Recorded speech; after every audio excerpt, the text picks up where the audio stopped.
You know what? Oh, I was gonna say.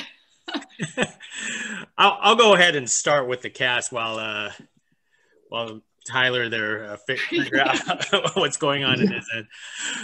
Okay, hey, so everyone, congratulations for Goodbye Butterfly. Thank you. Thank you so much. Thank you so much. Thank you. Yeah, I'm actually surprised because this is such a indie gem itself because it feels the story itself feels like a big production by itself. So I mean, because it is a very, how can you say, emotional and thrilling story. But for each of you, what actually initially attracted you to a project like Goodbye Butterfly? Who wants to start? Adam? Sure. Oh, Jennifer. I'm sorry. Well, for me No, go for personally, I read the breakdown for the character of Jesse Olsen, and I hadn't had the chance to play a character like this before, or be a part of a story like this. So that's what attracted me to it, the opportunity to work with all these different kind of characters and tell a story like this was so attractive. And my audition with Wayne was great, and it was an awesome opportunity. So I'm so happy I got to be a part of it. But the character itself was something I hadn't done before, and I'm very lucky. I feel so grateful to have gotten to do it. So that's what it was for me personally, was the character. Adam? I wish that I had a heartfelt and deep month like Jen. I got an audition and I said, okay. And it's sort of like the way it works with most of my auditions. I like working. So I like the idea of working. And I still like the idea of doing a feature film because most of the work that I've done has either been television or commercials, at least in my past. So you want to hire me? I'm happy for it. And Andy, what attracted you to something like this? Because a lot of people remember you as a cool guy back in Carolina in the city, and you're not that cool in this film. Well, I signed on. Am I unmuted? Yeah. I read it. I thought it was a comedy, and I went out there with that in mind. I met Adam and quickly fell in love with Adam. You may not want to print that, but it's true. Working with seasoned actors on an indie is really a lucky, rare blessing. It's kind of, it's the Wild West out there in the indie world. And I met Wayne, I sat down with him, I saw his soul. He let me, he bore his soul out. I know how difficult it is to get an indie going. So that in itself is an amazing accomplishment. He hired a great casting director. It's just all the pieces were lining up. And then for me, the ultimate thing was the cast. And it shows in the film just how under Wayne's really amazing direction. It was a rare romp into a great piece. Our acting, our rehearsals, you knew that you were among people who respected their craft. They knew their craft. I mean, Adam, this guy's, he was quoting Shakespeare. He's a Shakespearean actor. And I'm like, well, dude, I was on a sitcom. So You're the last one, Marie. Why you wanted to do this? Yeah, so this is a great question. This was I don't know if you would say this was a little bit of a gamble for me, but I'm going to say it's a little bit of a gamble. So my agent would always encourage us not to submit ourselves for auditions. it was a little bit slow for me in the summer of 2019. And so I was on Actors Access like maybe once a week. And I've always wanted to play a detective. I actually had recently gotten headshots done with me looking like I'm a detective in this coat that I found at Goodwill. And so when I found this role, I would have to say the way that Kina Mingo, the casting director, or Wayne, whoever wrote it, wrote the breakdowns of the characters, it was so specific. I could tell this wasn't your average first time movie maker.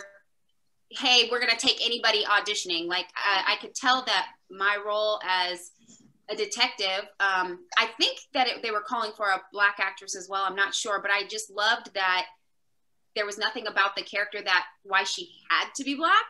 It just was like, she's a strong woman. And I was like, okay, this is my chance where I could play a detective. I really feel like there's a strong foundation in this film just from reading the casting breakdown. And I love the fact that they're trying to add some diversity, but I'm not having to do just a Black film or something like that. So I auditioned for it, and my agent was a little annoyed at first when they heard that they wanted me to come for the callback. But when I told them like, no, this is different. This is not a waste of time. They were like, they trusted me and they jumped on board. And I'm so glad, because everything that Andy and everyone else said was so true. As soon as I got there, it was worth the 4-hour drive for the callback too. I don't do 4-hour callback drives really that much anymore, but I was like, this is different. And I can just tell from the grounding that the project had. Wow. Wayne, this is your movie. Where did the original idea came from, and how did you make the decision to direct it yourself? Limitations. So we were originally, we were supposed to be co-producing another movie. This company that I formed was supposed to be co-producing another movie with another production company that ended up falling through at the last minute. So we were kind of left with, you know, the amount of a budget that we were supposed to put into something else. And then, you know, for like a couple of days, you just kind of don't know what to do. And then I was like, well, maybe I can try to write something around, you know, what we have here. So you just kind of start from there. You kind of take, you know, the resources that you have and try to create something around that, which, you know, starts from this idea of just a couple guys in a room, because we couldn't really afford to do much else. Adam and Jennifer, your scenes as parents were quite emotional. How did you get into that emotional headspace of losing a child, and how was it working with Addison?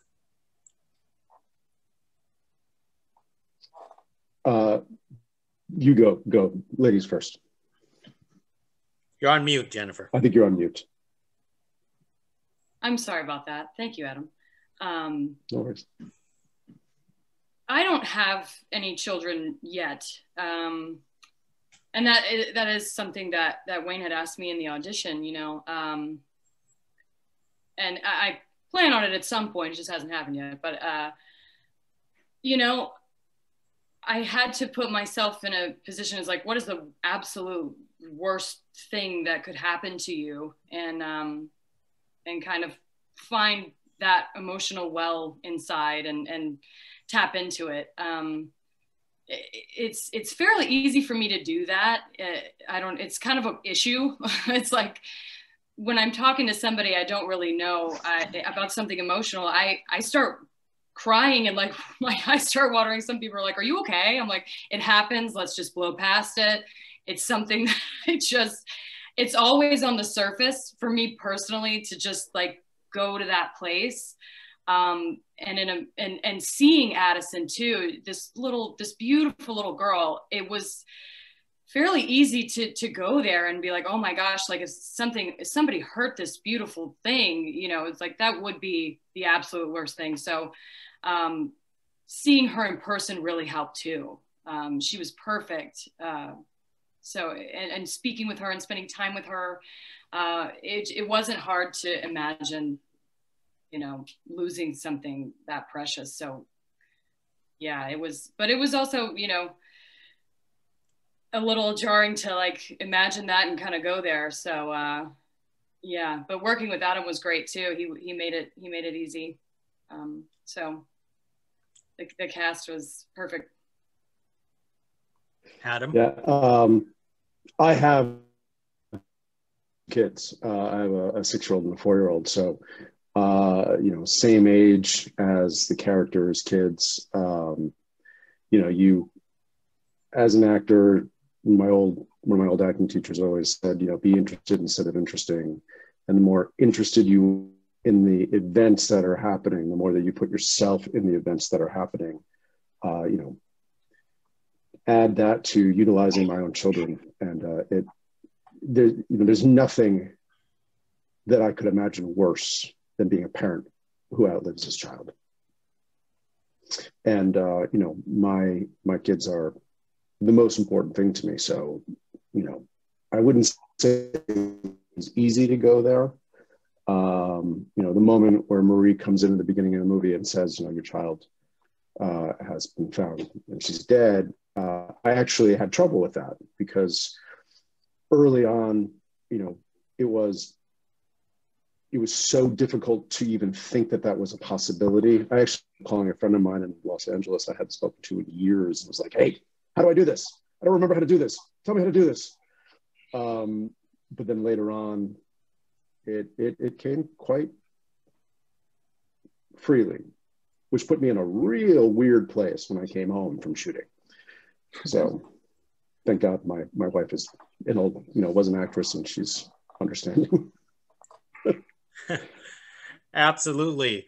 Marie, being such a, you know, straight by the book cop, and not to mention that you earlier were showing your child, what was it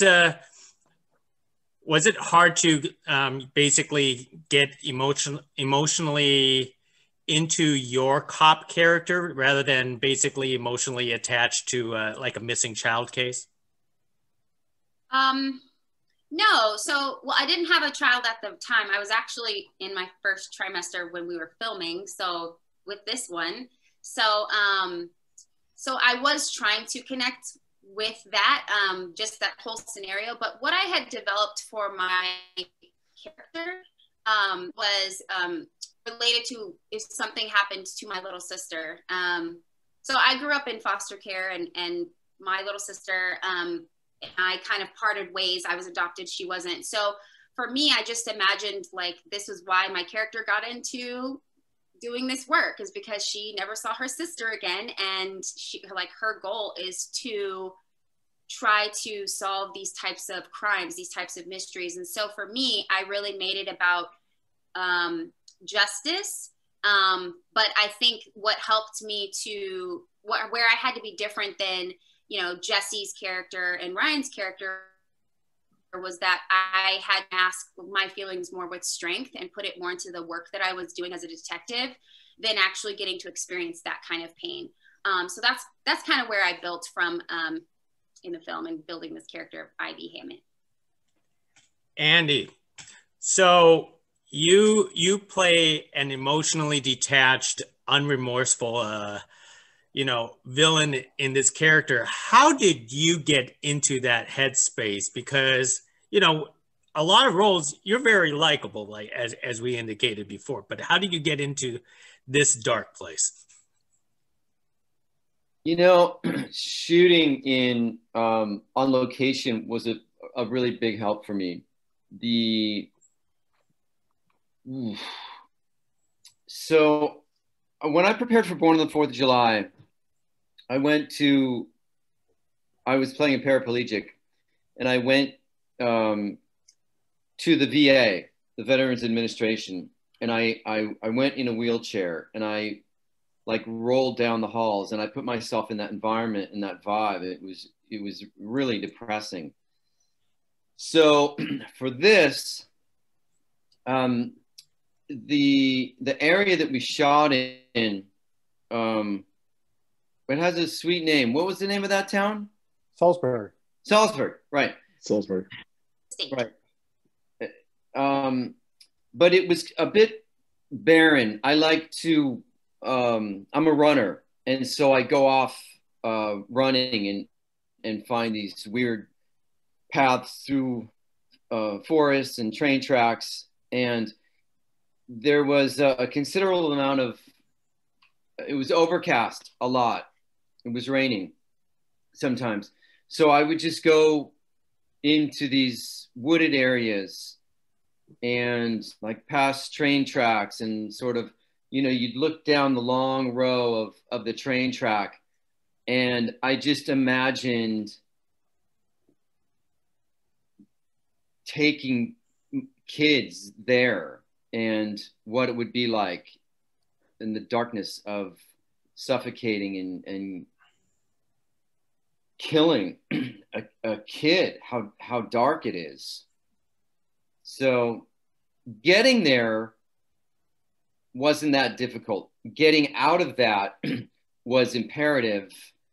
And that's why, you know, being on set with these guys, you know, while I think most of us fell into character pretty quickly, but hey, it's what we do. We're pros, and we can get out of it, and we can get into it. I think we all came, it was evident that we all did our homework. That was very, very clear. Because when we started to rehearse, and especially when, you know, it was action time, we filed into it really rather nicely. For me, you asked a question. I'm really an optimist. Stan is not. My character is not. So getting into it, it was the surroundings, it was the vibe that I needed to call on. It's some pretty barren places in every state, but North Carolina, that was there was some dark spots. Absolutely. Wayne, Adam, you guys put Andy through some torturous scenes. Do you guys feel bad doing what you had to do through those scenes? And Andy, how did it feel that these two guys were, you know, doing all that to you? Right. We had a stunt girl. She was sweet too. And she looked after my ass, because those two little like torture buddies, they were like dominatrix freaky things, like what they wanted to do. And she's like, no. Sometimes we're having too much fun. This is true. No, that's not true. Paula, if I remember correctly, she was like, yeah, go for that. Do that. Totally do that. No. It's really reasonable, because when you read the script, you were like, this is intense. So I guess they were just fulfilling the script. I'm a reformed gymnast, so I was ready to take it to the mat. And you know, again, when you're working with someone like Adam, Wayne,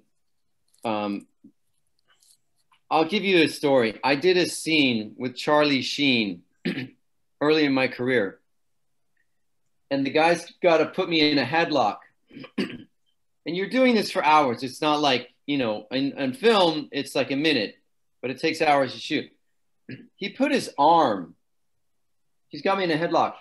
You're supposed to do it like that, right? So it looks bad, but your neck is actually, Charlie put his freaking arm up against my throat like that. It was awful. Adam knows stage fighting. Wayne knows stage fighting. There's a way to do it.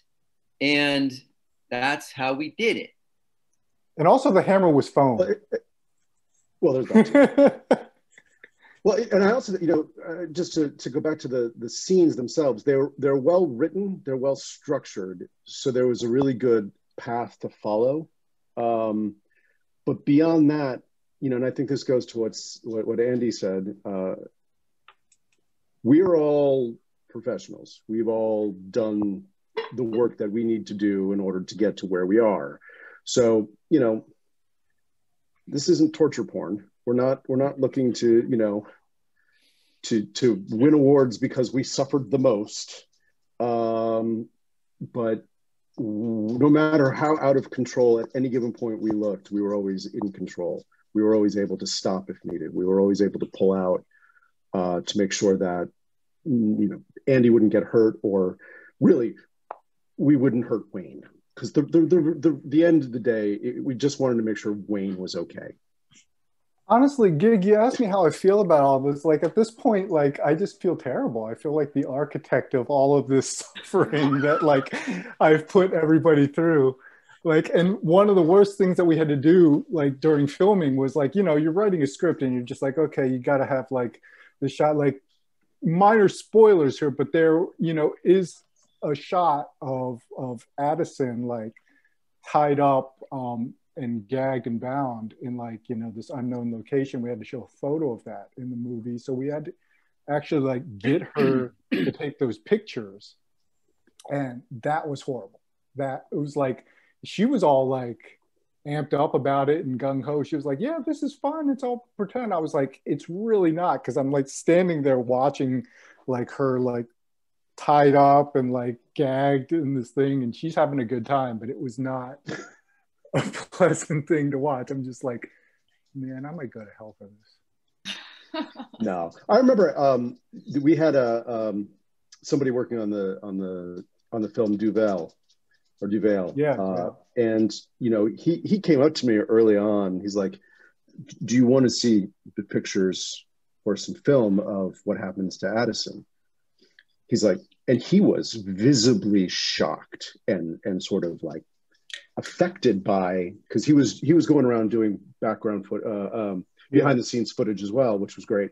But he was shook by the visuals of what had happened to Addison. And you know, when I spoke to him, I was like, well, this is horrible. You know, Wayne's probably going to hell for that, but it's good for the film.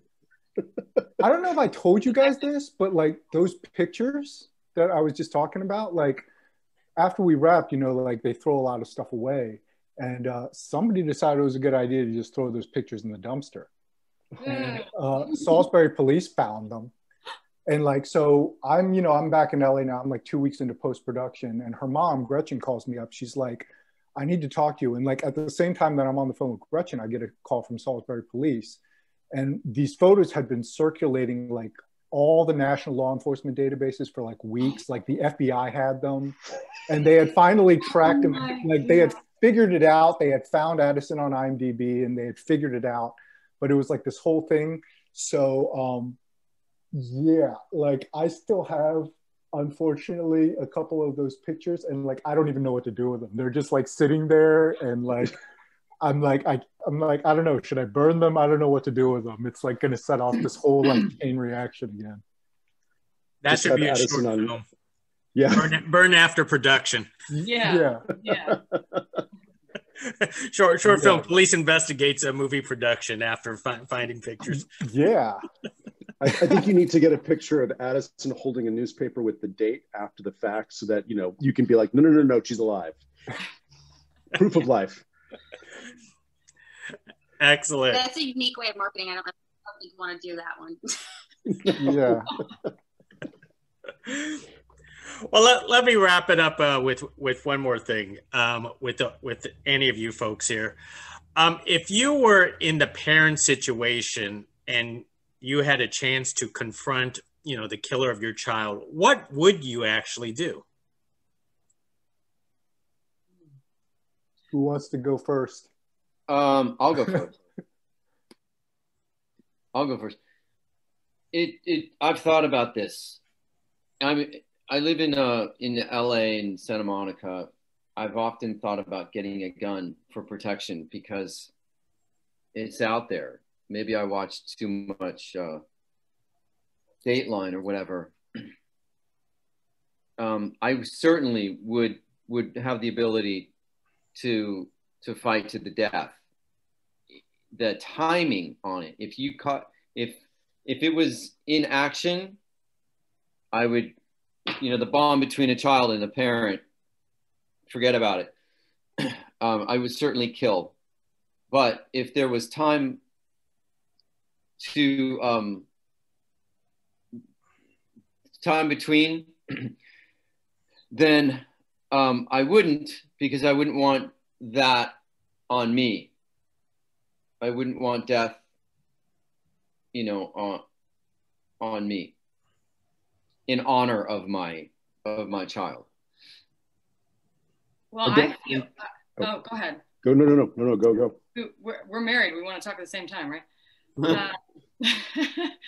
Yeah, I agree with Andy too. It's like I don't think, honestly, it's like I would do anything different. But yeah, it's like the time between, you have time to think about it, and yeah, you don't want that on you. But even as a mother, watching stories, like I love true crime and I watch it too much, but the torture of not knowing where your child is, I don't know what I would do. I mean, you know, much like Jessie in the film, I mean, I don't know how you would be able to function, not knowing where she is, and then finding them murdered is, yeah, I think you go to a place that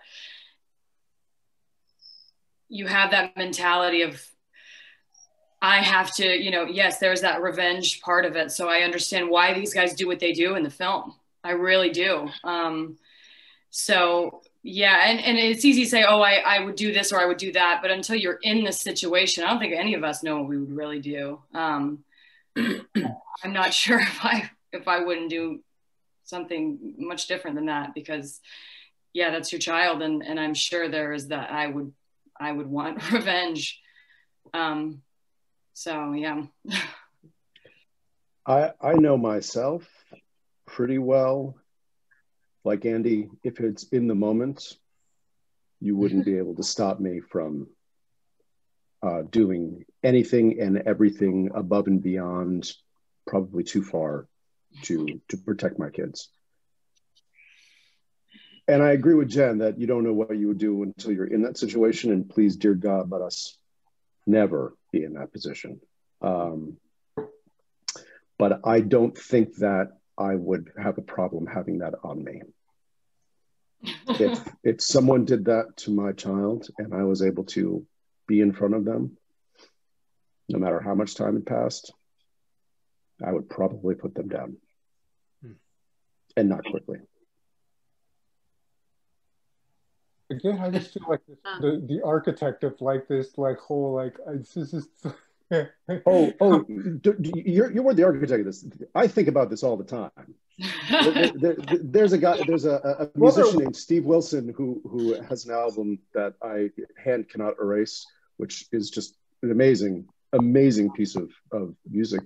And then there's it's about people who have lost or who are in the process of loss. And one of the songs is actually about a mother who's trying to pick up the pieces after the fact of her children either dying or being taken. You don't know what the situation is.